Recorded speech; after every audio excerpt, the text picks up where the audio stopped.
जी बिस्मिल्लाहिर्रहमानिर्रहीम दोस्तों, एक नवी वीडियो तुहाडी खिदमत च मौजूद हाँ। उस्ताद सूबा भट्ट साहब नाल मौजूद ने दोस्तों। उन्हां दी छत तो ही तुहानूं जोड़े का शौक करवान लगे आ। जोड़ा दोस्तों सेल वास्ते अवेलेबल है, राबता करके तो जोड़ा खरीद सकते हो। अच्छा जोड़ा है, शौक करो दोस्तों। उस्ताद जी केड़ी अख है दी? देख लो उस्ताद जी, साडे तो आपी बहुते बहुते सियाने बंदे ने हिक्की दे विचारे माशाअल्लाह जी। दोस्तों है ये पंजे जे जी। उस्ताद जी करो सामने जरा कबूतर पूरा, माशाअल्लाह। लो दोस्तों ए नारे मादा दी थले फिर रही है, जिदा तुहानूं शौक करवाया गया है नारे। चलो तुहानूं फिरदा टुरदा दोस्तों खाने आ दोस्तों। नाले दी मादा है माशाअल्लाह जी। उस्ताद जी मादा दा भी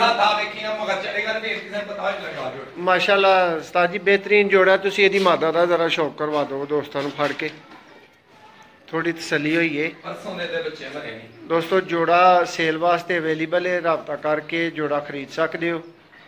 अच्छा जोड़ा है उस्ताद जी। बच्चे उड़ाएगा उस्ताद जी आप भी इन्हां दे पहला भरा उठे ने तन्नूं अगे भी दस्सिया वैसी ओही ने किहड़े नीलियां खा ले।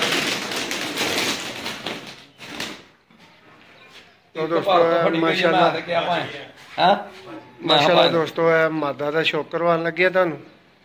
अगे तुसीं नर वेख्या नीली अख वाले दोस्तों।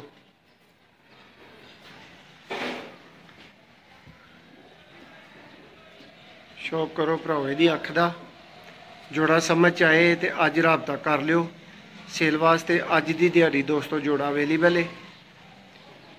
वीडियो पसंद आए लाइक भी जरूर करो और चैनल को सबसक्राइब भी करो। उस्ताद जी धुप च भी यदि अख जरा करो इत्थे। लो दोस्तों तसल्ली दे नाल इहदी अख दा शौक करो। उस्ताद जी पार्क हुंदा उस्ताद जी कट्टे ने कट्टे माशाअल्लाह। लो दोस्तों ए वैशी जोड़ा ब्रीडर जोड़ा फार सेल है। अज राबता करना शर्त है दोस्तों, है आखिरी शौक है इस जोड़े का तुहानूं माशाअल्लाह। जेड़े भरा दी दोस्तों समझ आए जोड़ा अज ही राबता कर लियो।